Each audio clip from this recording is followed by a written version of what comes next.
हाँ, मैं पालीवाल सर। आज जो हम सरकार से लगातार जो पदवृद्धि की जो मांग कर रहे हैं, इसमें आज जो हम ये वीडियो आप लोगों के लिए बनाए हैं, ये वीडियो अभी फ़िलहाल हम बात करें, सोए हुए जितने भी हमारे अतिथि भाई बहन, विशेषकर अतिथि भाई बहन जो दो एग्ज़ाम क्वालिफाइड होने के बाद भी, बड़ा दुर्भाग्य की बात है, दो एग्ज़ाम क्वालिफाइड होने के बाद भी अपने स्कूल में आज नौकरों की भांति फिर रहे हैं रोडों पे। बड़ा दुख का विषय है ये, बड़ा दुख का विषय है। जितने भी अतिथि भाई दो एग्ज़ाम क्वालिफाइड हैं, आज वो डीओ कार्यालय में चक्कर लगा रहे हैं, कहीं है ना स्कूल में प्राचार्य के पास जा रहे हैं। अब कहना नहीं चाहिए, हम ये कहें कि नौकर से भी बुरा हाल है अतिथि शिक्षक। अभी भी हम कह रहे हैं जो भाई बहन हैं जो दो एग्ज़ाम क्वालिफाइड हैं, अब अभी जागें, अभी भी समय है। समय रहते अगर आप लोग नहीं जागे, सरकार की नीति गलत है, उसका आप मुँह तोड़ जवाब दें। सरकार की नीति गलत है, ध्यान से समझें। आज आप लोगों को एकजुट होकर, आज अतिथि भाइयों को एकजुट होकर सरकार से लड़ना होगा। कौन से अतिथि भाई? वो अतिथि भाई जो दो एग्ज़ाम क्वालिफाइड हैं, क्योंकि हमारे शिक्षा मंत्री जी बार बार यही बात कही थी अभी भी कि टेट क्वालिफाइड है तो मैं ऐसा नियमित करूँगा, मैं पद बढ़ाऊँगा, मैं जो भी बात हो। तो इसीलिए हम कह रहे हैं कि जितने भी अतिथि भाई बहन हैं, खूब स्कूल आवंटित हो गए आपको। परमानेंट तो नहीं है, कल का भरोसा है कि आपको कल का भरोसा है, अगर कोई अभी भी कोई शिक्षक अगर पहुंचता है ज्वाइनिंग का, आप तुरंत निकाल दे जाएं। कितना जीवन का तुमका भरोसा है उसमें, अपने जीवन भरोसा है कि वो स्कूल चलेगा आपका। अभी देख रहे हैं कितना अतिथि शिक्षक टेट क्वालिफाइड सड़कों पर फिर रहा है, उसको स्कूल नहीं मिले। सरकार अतिथियों को बंद करे, उससे पहले अतिथि खुद जो दो एग्ज़ाम क्वालिफाइड हैं, वो अतिथि खुद इस अतिथि प्रणाली का खंडन करे, विरोध करे। आज वो विरोध का समय आ गया है। दो एग्ज़ाम क्वालिफाइड हैं, आप अतिथि शिक्षक नहीं हैं, आप उस स्कूल के एक परमानेंट शिक्षक हैं जिसकी सैलरी 60,000 के समथिंग होनी चाहिए। आप एक परमानेंट शिक्षक हैं, उस गरिमा को समझें। आप नौकर नहीं हैं जो दो पीरियड के लिए जा रहे हैं, 8,000 10,000 रुपए के लिए फिर रहे हैं। आप नौकर नहीं हैं, ध्यान रखना। आप एक शिक्षक हैं, एक शिक्षक की मर्यादा।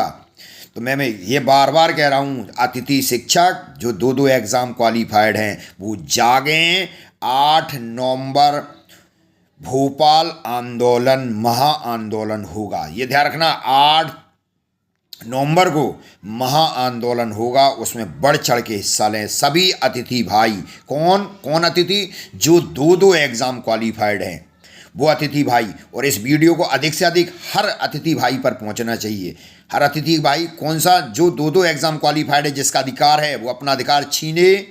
लास्ट मौका है, अगर ये अधिकार नहीं मिला तो ये अतिथि प्रणाली बंद होगी। इससे बढ़िया वे भी समय को जाग जाएं, समय रहते हुए जाग जाएं तो आपको नौकरी मिल जाएगी। आज हमें अपने अधिकार के लिए भोपाल में 8 नवंबर पहुंचना होगा। ये बिल्कुल संकल्प ले लें कि आज हमें 8 नवंबर को भोपाल महा आंदोलन में पहुंचना है।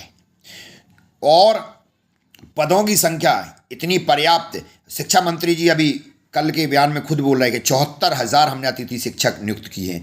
तो हम शिक्षा मंत्री जी से ये पूछना चाहते हैं, अगर 74,000 आपने अतिथि शिक्षक नियुक्त किए हैं, तो उन अतिथियों को नियुक्ति जो दिए हो, जो दो एग्ज़ाम क्वालिफाइड, तो उसको परमानेंट करिए ना। फिर आप परमानेंट करिए, इतने पर्याप्त पदों की संख्या निकालिए। 20,000 पदों की हम मांग कर रहे हैं, तब जाके हमारे 25% हमारे अतिथि भाइयों को मिलेगा जो दो एग्ज़ाम क्वालिफाइड हैं। सरकार की गलत नीति है, इसका हम पूर्णतः विरोध करते हैं। इसी विरोध पे हम 8 नवंबर भोपाल महा आंदोलन सभी अतिथि भाइयों से जो वेटिंग में डले हुए हैं, दो एग्ज़ाम क्वालिफाइड होने के बाद भी कैसी स्थिति में जी रहे हैं, कैसे उनके परिवार का लालन पोषण हो रहा है, कैसे परिवार में आर्थिक स्थिति से जूझ रहे हैं। एक परमानेंट शिक्षक होने के बाद मध्य प्रदेश में पहली बार मध्य प्रदेश में इतिहास में पहली बार कोई भी ऐसा राज्य नहीं जिसमें दो दो एग्ज़ाम कंडक्ट कराए हों शिक्षकों की। इसके बाद भी सरकार की गलत नीतियों से के कारण और अधिकारियों की गलत नीतियों के कारण आज बेटिंग में डली हुई हैं। बेटिंग क्या, सीधी सी बात है, बर्बाद है। उम्र के अंतिम पड़ाव पे कुछ नहीं होगा, इस बार नहीं तो कुछ नहीं होगा। इसी सभी अतिथि भाई जागें, अपने अधिकार के लिए जागें। भोपाल 8 नवंबर आपका अधिकार मिलेगा और आप एक शिक्षक हैं, शिक्षक वो भी परमानेंट शिक्षक हैं। आपकी मर्यादा है, आप नौकर नहीं हैं जो 10-12 हज़ार के लिए फिर रहे हैं। 10-12 हज़ार के लिए से तो बढ़िया है किसी परचून की दुकान पे जाके बैठ के काम करेंगे, किसी कपड़े की दुकान पे जाके बैठ के काम करेंगे। कम से कम उसमें तो भरोसा है वो हमको जीवन भर रखेगा। लेकिन इस सरकार पर हमें भरोसा नहीं है वो 15 साल में भी हमको रखे, 15,000 रुपये में भी हमें 15 साल रखे, वो ये भी भरोसा नहीं है हमको सरकार को। क्यों? सरकार स्वयं अतिथि व्यवस्था बंद करने जा रही है और देख भी लिए काफ़ी अतिथि फिर रहे हैं। तो इसीलिए हम आपसे अनुरोध कर रहे हैं, विनय निवेदन कर रहे हैं, भोपाल 8 तारीख महाआंदोलन आप लोग पूर्णतः साथ दें। जय हिंद, जय।